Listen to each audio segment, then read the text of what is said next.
Go ahead and open it up.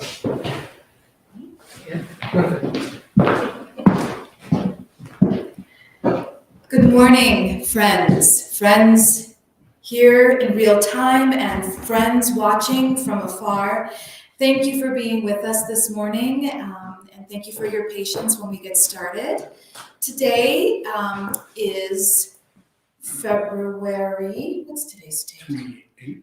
Today is February 27th. Thank you. I should have known that. Today is February 27th. And welcome to today's service at Amazing Love Sanctuary.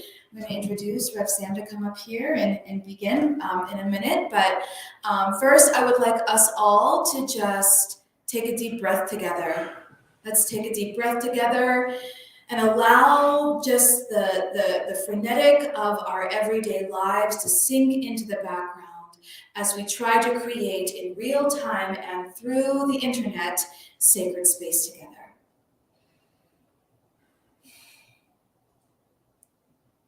I know there is a lot happening in our world right now. It could be the hardest thing in the world to find that spiritual, to find that center. But I'm going to invite us all, if just for 1 minute, to connect our feet to earth and allow the world to be the world, and to find some deep breath and stillness together in the midst of everything that is happening.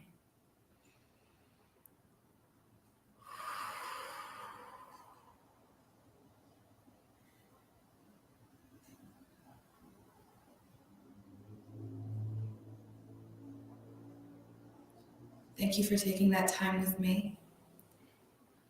Now we're going to keep that solidity that we have found in our breath. Come over here now and connect the solidity of our bodies, our bones, our breath, the earth, air, fire, and water which resides in our human form. Let us now connect it with that of earth. Wherever you are in the world right now, feel your feet on the ground. Feel your body in space. And together, let us pray. Father, Mother, God, Creator, let us acknowledge the sacred dance between our human body and that of the earth, air, fire, and water, which dances and surrounds us, understanding that each speck of dust, each inhalation, each tiny drip of water from melting snow is a testament to the beauty and miraculousness of all of creation. Father, Mother, God, Creator, Divine Spark, hear me as I acknowledge the first people of this land that I am on, the Southern Arapaho, the Ute and Cheyenne, and may my presence on this land seek to honor their memory. May the quickening and a dance of deep reconciliation, of land back, may that be part of what we hold when we honor land. Land has a history, and may we in this sacred space that we hold together open up doors within our hearts to bring that wisdom in.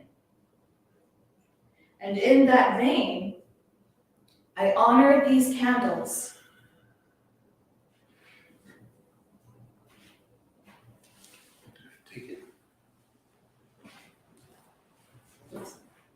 We need a lighter. It's all right.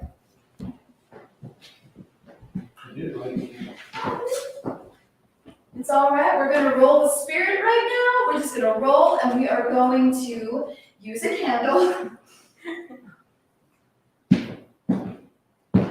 to honor during Yule. This was our Yule candle.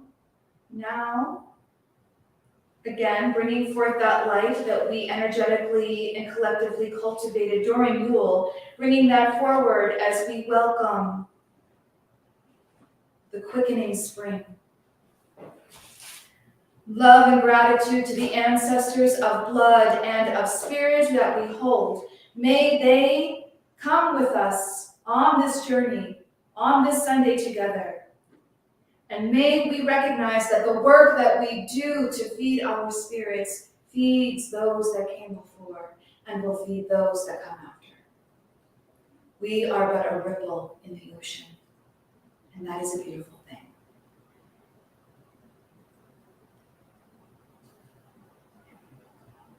Honoring the love candle, that what we do here is always fortified and sanctified by love.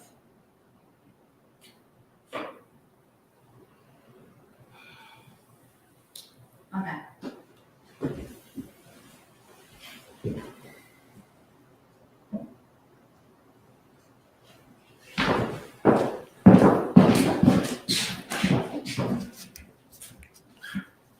I want to start with a kind of a reading and then a prayer. Got a couple of things that are standing out in my mind that I would like to share, with it being Lent. This is Lent. It's the 40 days before Easter. And so, but I want to share some things that I'm going to read about this, and then I'll go into the message. And so, I'll share that first. There are some Lenten disciplines that don't go away on Easter morning. Last year, in his Lenten message, Pope Francis preached a rather novel idea. What if Christians gave up indifference for Lent? Indifference to our neighbor, to God. And it represents a real temptation, he said. To be indifferent is to paint over particularities, to fail to acknowledge one another by failing to acknowledge the ways in which someone is unlike me. If I am indifferent, I am only really noticing myself in the other and do not see those characteristics that make him or her, well, different. One interesting thing we have discovered is that giving up indifference in interfaith work requires that we not turn to all the easy. Aren't we all basically the same kind of sloganeering? It's a hard word. Too often these initiatives stall out at what various faiths have in common. Concern for the poor, practices of social justice, personal prayer, and never get into the depths of what makes them unique. Our theologies, for instance, could it be that we are afraid that at some primitive level, differences really are a threat? The various ways that we talk about God are strange and mysterious and different. It may be that these conversations are where the true indifference begins to take hold. And I like the way this was ended. Overcoming indifference is hard work. It really is.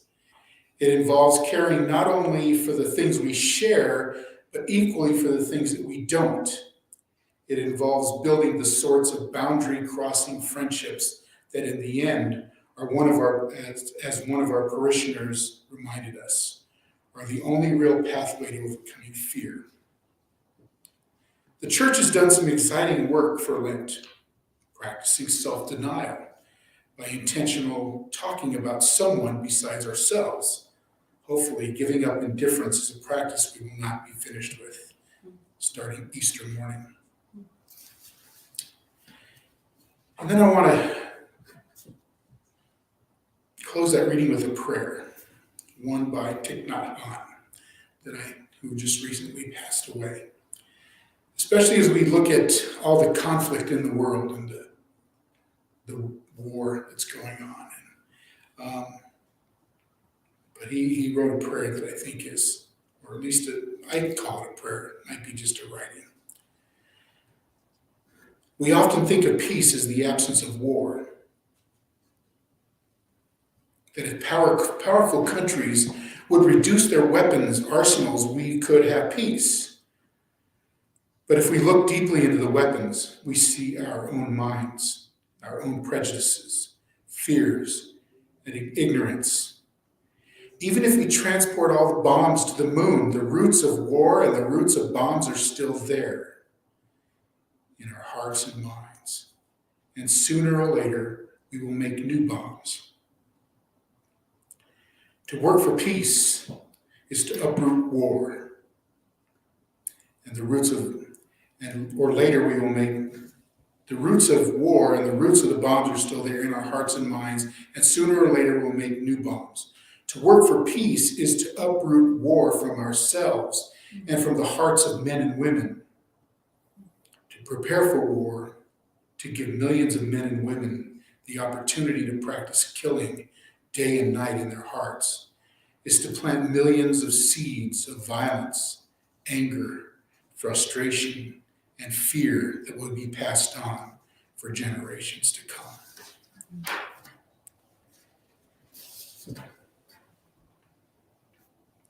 So here we are, Lent. What is Lent? We're going to do some things different this year for Lent. I'm not sure how we're going to get it done, but we're going to do it. So I want to push us to a new place for Lent.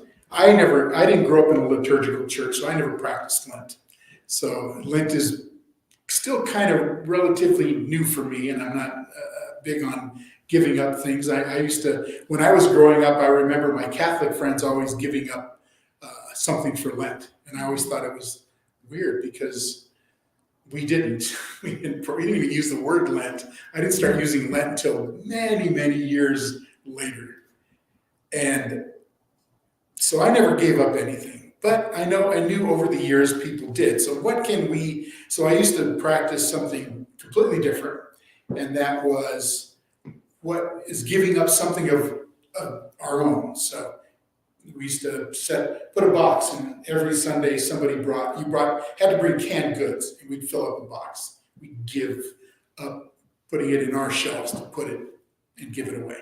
Or clothing, have a box, and every day for 40 days you put something in that box that you're going to give away to the Goodwill or something like that. And so, and then I would still listen to people who came out of Catholic backgrounds. I'm giving up coffee for Lent. I'm giving up chocolate for Lent. I'm giving up wine for Lent. So I got this great idea from the movie Chocolat. We're not going to give up anything for Lent. In fact, we're going to indulge in some things for Lent this year.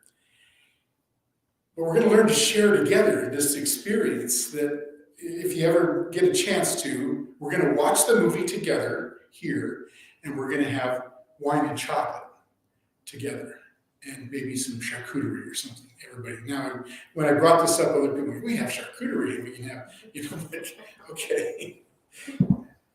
But in the movie,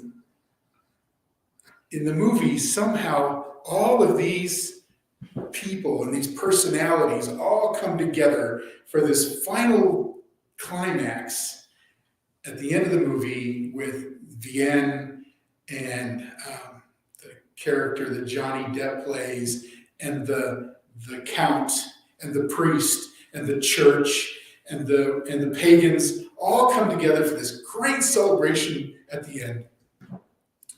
So I don't know if we'll have a great celebration, but we're gonna do Lent with chocolate and wine this year. So I'm looking at a date in I think March 14th. I think that's a Sunday, and so we'll talk about it between the three of us.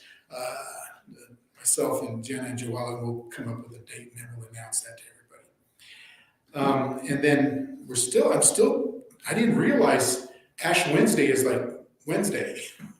Today's Sunday. I have all these great plans, and I'm like, how am I going to get all this done in three days? And so what I wanted to do is have a Ash Wednesday on the street here on Ralston Road, and people could drive up and we would impose ashes on their forehead out there on the street. So I don't know. We still might do it. We might not.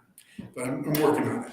So like in my mind, I was like, last night at 2 o'clock in the morning, I woke up and I'm like, and we could paint signs and we can make our own signs and I can go get stencils and we can put this up and we can put a table down there.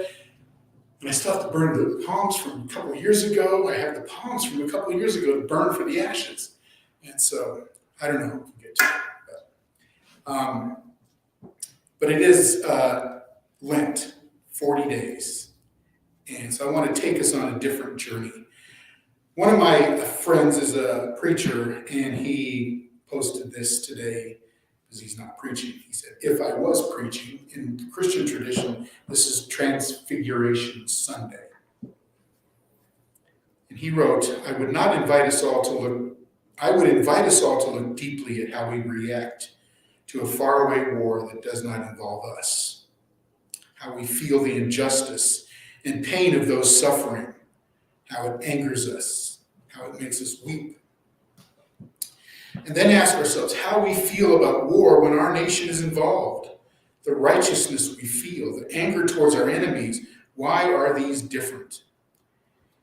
Yes, we live in a world of war and feel it necessary to participate. And sometimes war is thrust upon us, giving us little options but to engage. Yes, all this is complicated and difficult to navigate, but war is only necessary because the world and us believe it's necessary. War is an option because war is an option. And this, my friends, is what needs transfiguring. That we live in a world dominated by the prevailing idea that we have the right to hurt one another, if necessary, to make life better for us. This transfiguration of imagination is the work that Jesus wants to do in our world on this Sunday. So in our culture, Lent is seen as a time of giving up something. We give up bad eating habits. In reality, it's a lot more. Lent is really a point of resistance, a point where we see the lives of others, and I'm hoping we value their lives over our lives, and it's literally going against the flow.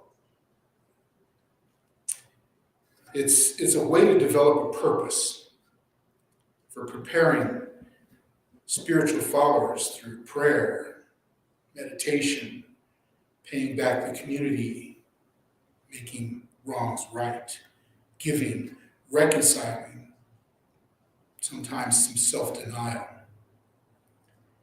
It should be guiding our light, the light of our faith, and culminating with all of this at Easter, this moment of time. So the challenge for us for 40 days is simple to me. It's difficult. It's the most difficult thing.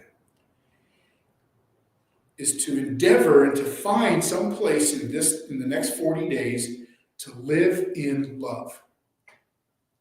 Perfect love. Striving to live in grace with each other, love, resistance, forgiveness. If we seek only to please ourselves by just giving up chocolate, we miss the point of perfect love.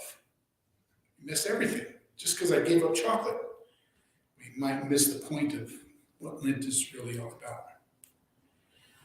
So I got a list of things that I think we can give up for Lent. These are so you don't have to give up your chocolate. Don't give up your Starbucks. Don't give up your barbecue. Don't give up your tacos. I can't. So, here's some things we can endeavor and work towards giving up for Lent. Racism. The Southern Wall. Xenophobia. Sexism. Homophobia. Transphobia. Rejecting others because they're different. Marginalization of others. Control. People needing to control everything. unreasonable expectations on ourselves and on our families and on others. Superiority. Hating our enemies. Gender exclusion. Seeking to be popular. Ignoring the poor. Closing our doors. Insulting those who don't think like us, or me. Violence in every form. Being a spiritual jerk. There's a few of them out there. We tend to fall into that sometimes. Christian jerk, pagan jerk, Wiccan jerk, Muslim jerk, Hindu jerk. We can become religious jerks. I'm sure we can add a whole bunch more to this list of things that we can give up. So Lent is and should be a time when we reflect on how we develop perfect love. It should be a time where we resist the culture around us and we resist those who seek to move away from perfect love. And we should resist this temptation to say, because I gave up chocolate, or I gave up coffee, or I gave up meat, or whatever, I'm patting ourselves on the back and saying, I'm a great person. Paul wrote in his letter to the Romans, make no mistake. In the end, you get what's coming to you for those who work on God's side, but to those who insist on getting their own way and take the path of least resistance, punishment. It's easy to live a life in the least resistance. It's easy to do that. Go with the flow. Allow other people to tell us what to do and what to think. Allow other people to control our journey, our faith journey, our spiritual journey. But we're not here to take that kind of a path. Our path should be a path of resistance, a path that says this: we care about others and we stand with those who are marginalized. Going against the flow. Be with the people who live, be a people who live in perfect love. So I wanted to close with 8 reasons to love Lent. So, if you feel terrible about yourself and you've nearly already hit the bottom, it's time to start crawling back up. Number 2, January and February were so bad that I instituted as my spiritual discipline, Lent. What, you say? Number 3, Lent isn't about glory. Yes, it is. The most glorious thing in life is to find yourself in a pit that sometimes you dug for yourself and through your own failures and your own stupidity, and there's no way to get out. However hard you try, you look up and you see, I don't have to stay in that pit. And there's always mercy and there's always grace to get out of that pit. Sometimes it's the person who's overburdened with sadness, and it's a sad season. And this can be a glorious time to get out of that pit. This is one that I like. Lent is a microcosm of all faith life. It's 40 years in the wilderness. It's 40 days in the ark. It's 40 days of temptation. It's sitting under the tree and meditating. It's doing the journey around, to Mecca. It's all these different journeys in faith. It's about prayer, it's about meditation, it's about connecting with God, it's about connecting with the divine. It's this beautiful, wonderful experience. It's about facing down the reality of life. And sometimes it feels like there's no food, there's no water. Sometimes it's understanding and coming to seeing inside of us this, there's more to life. There's more than just this dissatisfaction I feel or the restlessness I feel in life, but I can connect with something deeper and more beautiful than what I'm facing every day.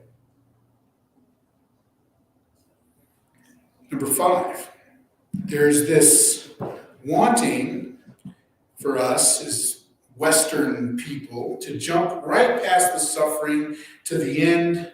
We always want to do that. I do. Because we don't have any patience.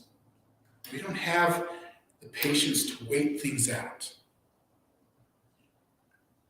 What we've lost is the ability to sit and think. The ability to sit in quiet, in prayer. The ability to sit in the setting, in the sun, in the setting sun, in the cloudiness of the day, in the rain, the snow, the cold. I hate the cold. I have spent the last week telling everybody I ran into, I hate the cold. I've posted pictures of Cancun because I hate the cold, and I've lost the ability to sit in the cold and see the beauty of it. I can't see it, but I'm sure it's there. We've lost patience. So Lent should make us sense if we give us the ability to settle down, to endure for a while. Sometimes to be unhappy without being in despair, to be hungry without starving, to be humble instead, and yet lift up our head. Number 6, everything about Lent, even our own attempt at some kind of sacrifice or some kind of discipline, points to something bigger than ourselves. So you decide to give something up like chocolate, there you are, day after day, week after week, reminding yourself of how much you love chocolate because you gave it up.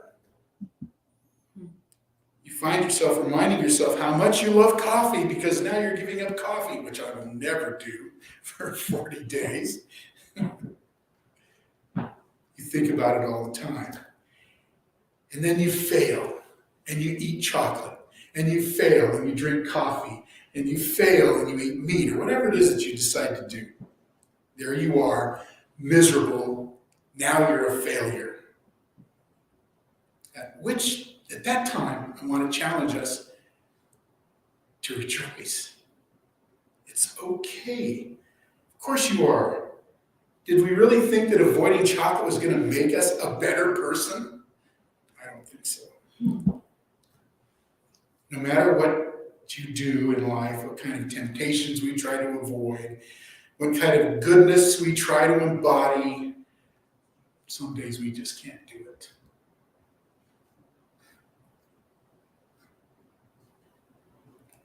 Lent is also, number 7, charming because we do it for religious reasons.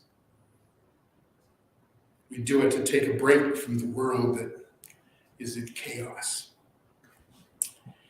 So, if you're exhausted by everything, I'm going to give you something more to think about, to give up. Are you exhausted by politics? I am. Are you exhausted by the internet, by Facebook, by Twitter, by watching the Karens that are videotaped on, or just recorded, the Karens and the Kens that lose their minds over things? By shouting because you feel like you have to respond? So I'm challenging us to put it away for a while. Remember, you and I don't have to handle everything. We don't have to change the world with our opinions. There are refugee crises that are developing. There's the Russian thing, there's the Ukrainian thing, there's poverty, there's trouble. And I'm telling us to unplug for a moment, to connect. Unplug. Number 8, there should be an inescapable joy that creeps in during Lent.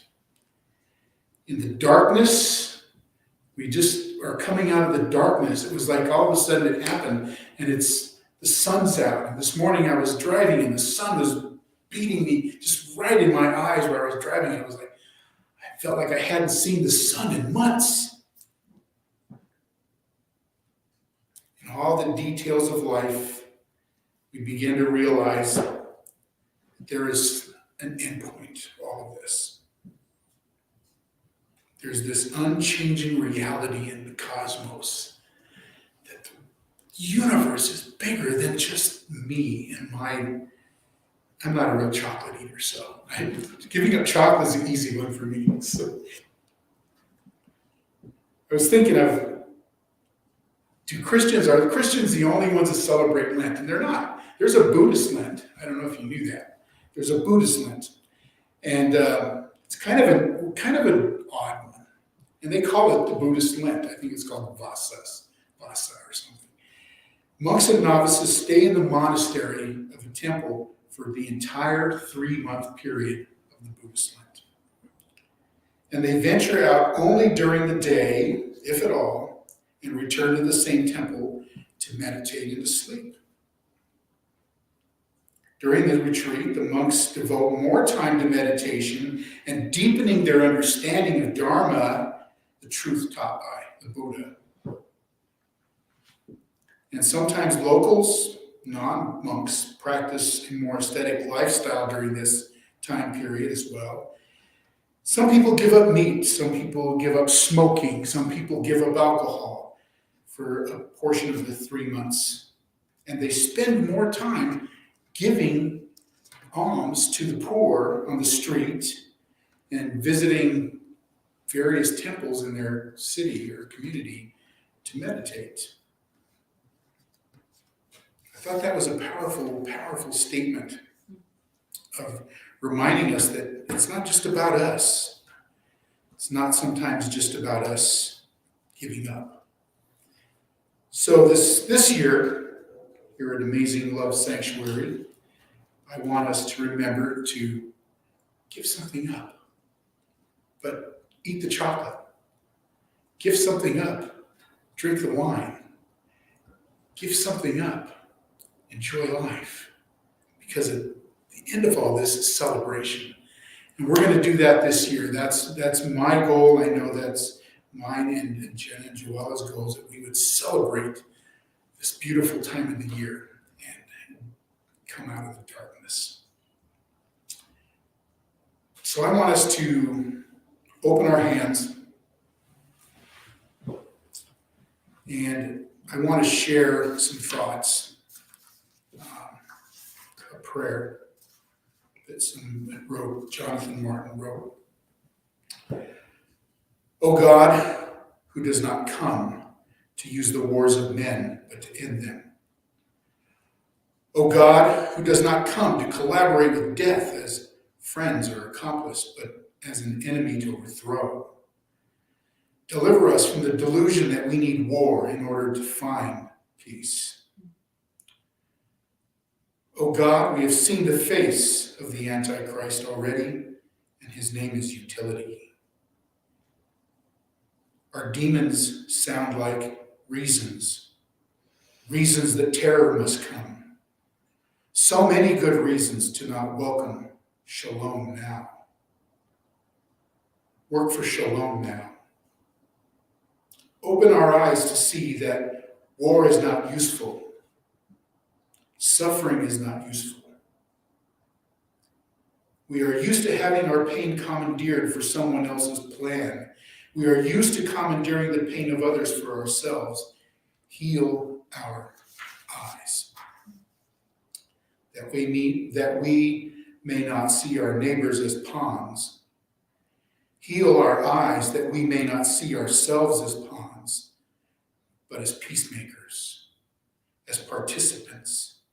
Peacemakers, those that make peace, not simply wait for it. Eternal One, who gives superfluity, deliver us from utilitarianism that makes violence necessary.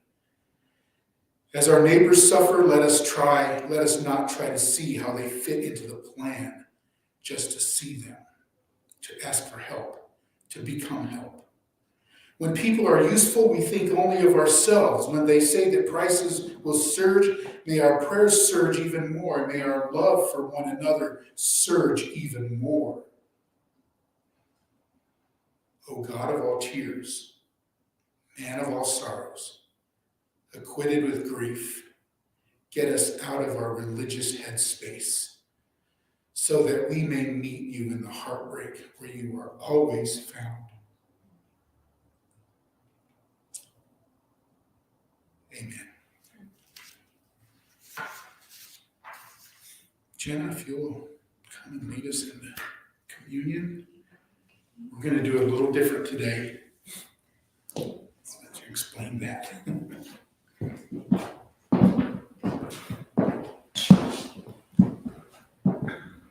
So next week, we'll be talking a little bit more about communion. What does an interfaith communion mean? As Rev Sam pointed out, there's more than one tradition that celebrates Lent, and there is more than one tradition that celebrates communion, the Eucharist, the transubstantiation, if we can use those words. And what does it mean for me being not, I grew up in a Catholic faith, but my heart is more expansive. And what does it mean to be an interfaith minister, being informed by the Catholicism, but not necessarily being solely Catholic or having a Catholic tradition? Is it right to bring the communion and the Eucharist into interfaith, and what does that mean? And these are things that I'm going to be discovering and talking about in the weeks to come. But for now, I think it's really, really important as we take in and integrate the words that Rev Sam has led us through, that Eucharist and communion, recognizing that the body and the blood of just the magic and miracle of life, it's us. And so when we take in the blood, the bread and the wine, the body and the blood, we are honoring our own bodies. We are honoring our own blood and that which connects us not only to every other human being, but every living being on the planet. And so therefore, the word communion is so very apt and so very right on. And so today, instead of the little couplets or whatever that they were called, we decided to make it a more sensuous practice. We have actual bread and we have wine. And so we are going to begin the tradition of making this a more tactile experience of fellowship, where we come up in our own time and tear off, and sensuously tear off, I may add, the bread and dip it in the wine, and therefore use this as a time to integrate the words that we've heard, integrate the nuggets that we're going to take into our week, integrate the fact that what constitutes this bread and this wine is us. We are connected to that. We are manifest. And so is this. And for those of you whom may hold more of a Christian faith and Christian tradition, that what Jesus was doing in creating a magical time where they were able to do ritual, that we are continuing that practice, that we are honoring that transubstantiation in a way that doesn't co-opt Catholic tradition, in a way that doesn't steal Catholic doctrine, but celebrates it nonetheless. So with that, I'm just going to have us take a moment and feel once more into our body and into our, and feel our earth.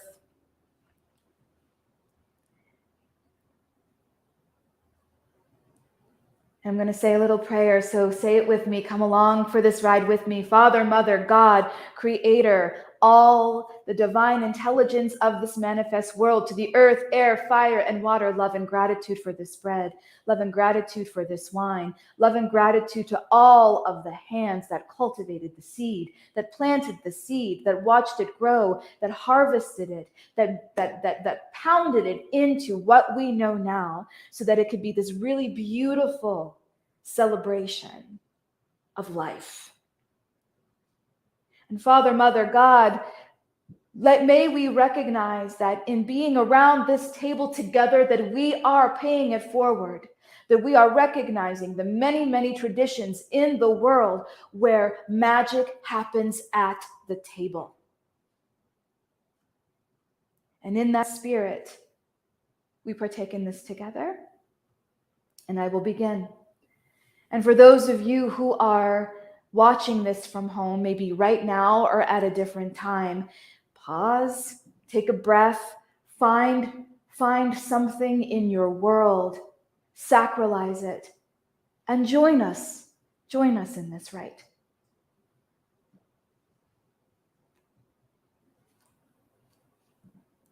This is my body. Beautiful, dynamic, sensuous. This is my blood.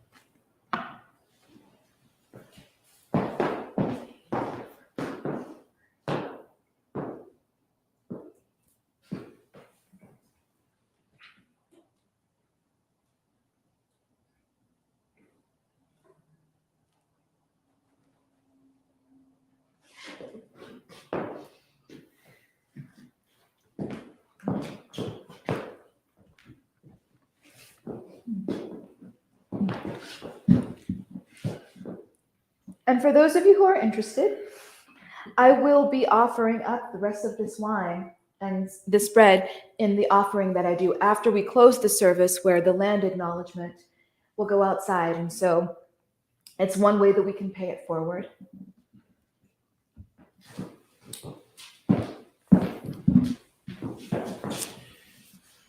That just felt right, to do communion. A little plastic cup just seems it just seems bad. It just seems in poor taste. I know it's sanitary, and but one of the churches I pastored, everybody would, the families of the church, everyone every week would, we had a recipe for bread, and so everybody, each family had to make the bread for each week's communion, which I thought was kind of fun.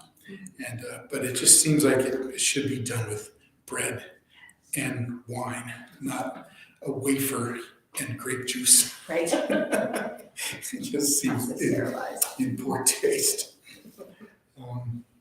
Anyway, so watch our Facebook feed this week. We're going to get some dates up for the rest of the stuff going on, and we'll make sure that everybody knows.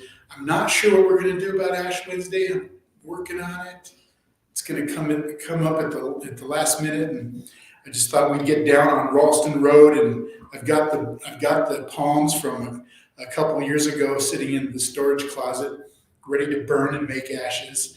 And I would love to do Ash Wednesday again. We used to do it pretty regularly.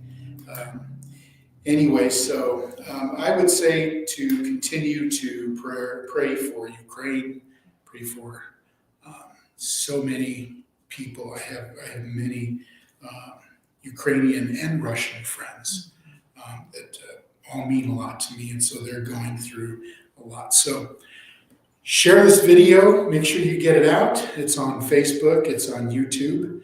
I guess the word is subscribe to our YouTube video. And Joella's behind the scenes today, so I'm going to have you go up and cut the feed. Or you got one more thing to say? I got one more. I want to do my pay it forward. Never. Okay. You know what to do. All right. Okay. May I? Reverend Jen. Awesome. Thank you. One of the important ways in which I work is whatever I open, I want to close, and I want to close with intention. And so asking us one more time to sink into the energetic tether that we've created here in real time and online. Whenever you are watching this, if you are listening, you are part of this fellowship. And so please feel free to just pray with me one last time as we pay it forward. Love and gratitude to those beings, those ancestors of blood and bone and ancestors of spirit, to the beings that live in the land, to the trees, to the earth, air, fire, and water in our world that meets the earth, air, fire, water within our bodies. Love and gratitude to all that has been said today. May something land, may something quicken you.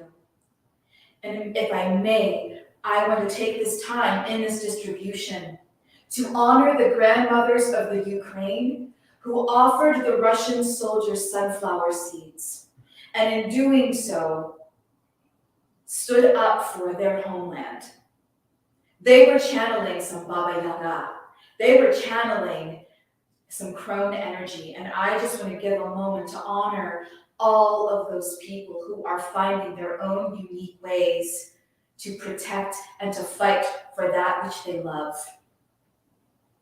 And I also want to, as we pay it forward and send this beautiful energy all around the earth, that airstrikes are happening not only in the Ukraine, they are happening in Somalia, they are happening in Syria, they are happening all over, and we are responsible for a lot of the airstrikes that are happening. So may we hold the complication of that as we pay it forward, so that peace may land in all of those places. Love and gratitude to the earth, love and gratitude to our ancestors. May we open this circle to all of you, and may these candles blow forward to our next time together. Thank you.